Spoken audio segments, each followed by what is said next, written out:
بسم اللہ الرحمن الرحیم۔ شہادت فرزندان حضرت مسلم بن عقیل۔ حضرت مسلم نے گورنر ہاؤس کے گھراؤ یا طوا کے گھر قیام کے وقت اپنے دونوں بچوں کو، جو ان کے ساتھ سفر میں آئے تھے، قاضی شورے کے یہاں پہنچا دیا تھا۔ جب ابن زیاد کو معلوم ہوا کہ حضرت مسلم کے ساتھ ان کے 2 بچے بھی آئے تھے، تو اس نے پورے شہر کوفہ میں اعلان کروایا کہ جو شخص مسلم کے بچوں کو چھپائے گا اسے سخت سزا دی جائے گی، اور جو ان کو ہمارے پاس لائے گا وہ انعام و اکرام پائے گا۔ ابن زیاد کے اس اعلان کو سن کر قاضی صاحب گھبرا گئے، اور انہیں معلوم چل گیا کہ اگر یہ دونوں ننھے بچے ابن زیاد بدنہاد کے پاس پہنچ گئے تو وہ ظالم ان ننھے بچوں کو بھی نہیں چھوڑے گا اور ان پر ذرا بھی رحم نہیں کرے گا، انہیں بھی ان کے باپ ہی کی طرح قتل کر دے گا۔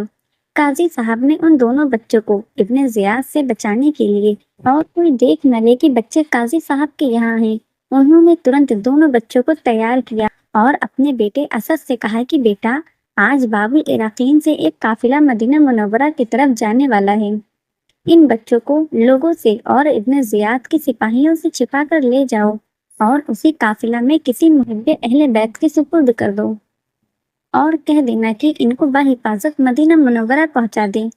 قاضی صاحب کا بیٹا اسد جب ان بچوں کو لے کر باب العراقین پہنچا تو معلوم ہوا کہ قافلہ تھوڑی دیر پہلے چلا گیا۔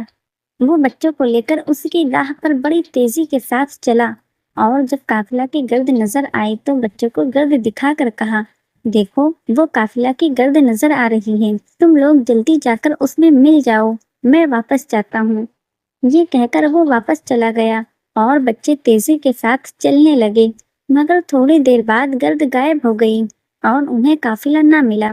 ننھے بچے اس تنہائی میں ایک دوسرے سے گلے مل کر رونے لگے اور ماں باپ کو پکار پکار کر جی جان کھونے لگے۔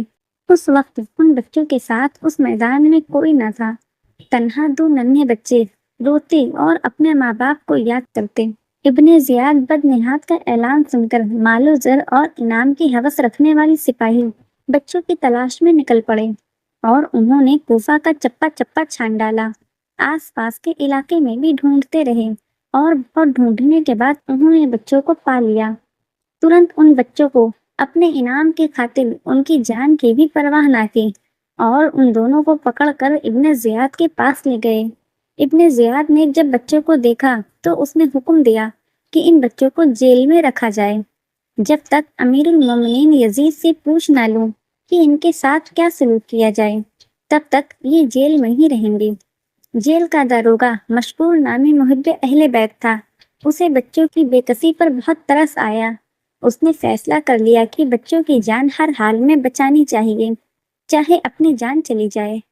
چنانچہ وہ صحیح وقت کا انتظار کرنے لگا، اور اس نے موقع پاتے ہی رات کے اندھیرے میں بچوں کو جیل سے نکال دیا، اپنے گھر لا کر ان کو کھانا کھلایا، اور اس کے بعد اپنی انگوٹھی بطور نشانی دی اور شہر کے باہر قادسیہ کی راہ پر لا کر کھڑا کر دیا، اور کہا کہ تم لوگ اسی راستے پر چلے جاؤ، یہ راستہ قادسیہ جا رہا ہے، اور جب قادسیہ پہنچ جانا تو کوتوال سے ملنا اور انہیں ہماری انگوٹھی دکھلانا، یہاں کے سارے حالات بتانا، وہ ہمارا بھائی ہے، وہ تم لوگوں کو بحفاظت مدینہ منورہ پہنچا دے گا۔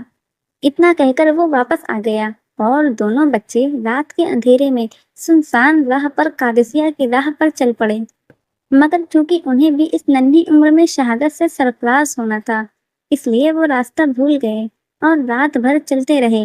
جب صبح ہوئی تو وہ گھوم پھر کے اسی جگہ پہنچے کہ جہاں سے کوفہ کے باہر قادسیہ کے راستے پر چلے تھے۔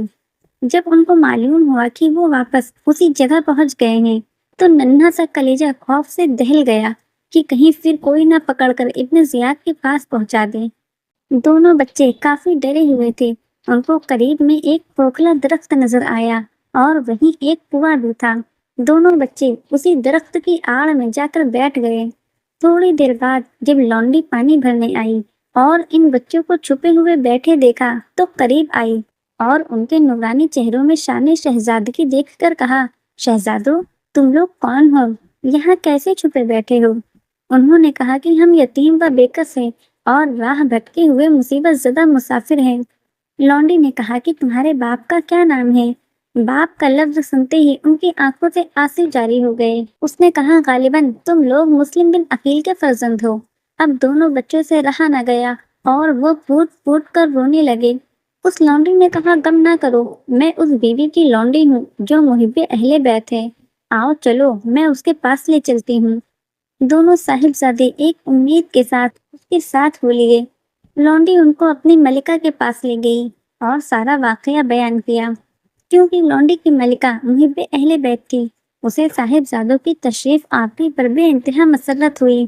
اس خوشی میں اس نیک بیوی نے لونڈی کو آزاد کر دیا اور صاحبزادوں کے ساتھ بڑی محبت کے ساتھ پیش آئی۔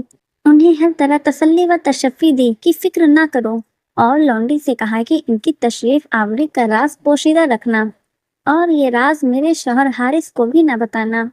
ادھر ابن زیاد کو جب معلوم ہوا کہ مشہور داروغے جیل نے دونوں بچوں کو رات کے اندھیرے میں مجھ سے چھپ کر رہا کر دیا ہے، تو اس نے مشکور کو بلا کر کہا کہ تو نے مسلم کے بچوں کو کیا کیا؟ انہوں نے کہا کہ میں نے اللہ و رسول جل جلالہ و صلی اللہ تعالیٰ علیہ وسلم کی رضا و خوشنودی کے لیے ان کو رہا کر دیا ہے۔ ابن زیاد ان کے اس طریقے سے اور ان کے اس کام سے بے حد غصے میں آ گیا اور کہا کہ تم مجھ سے ڈرا نہیں؟ انہوں نے ابن زیاد سے کہا، جو اللہ سے ڈرتا ہے وہ کسی اور سے نہیں ڈرتا۔ ابن زیاد نے غصے میں ان سے کہا، تجھے ان بچوں کو رہا کرنے میں کیا ملا؟ انہوں نے کہا، مجھے امید ہے کہ ان کو رہا کرنے کے سبب حضور پرنور سید عالم صلی اللہ تعالیٰ علیہ وسلم قیامت کے دن میری شفاعت فرمائیں گے۔ البتہ تو مسلم بن عقیل کو شہید کرنے کے سبب اس نعمت سے محروم رہے گا۔ ناظرین، یہ واقعہ ابھی مکمل نہیں ہوا ہے۔ اس واقعے کو آگے دیکھنے کے لیے ہمارے چینل کو سبسکرائب کریں۔ اللہ حافظ۔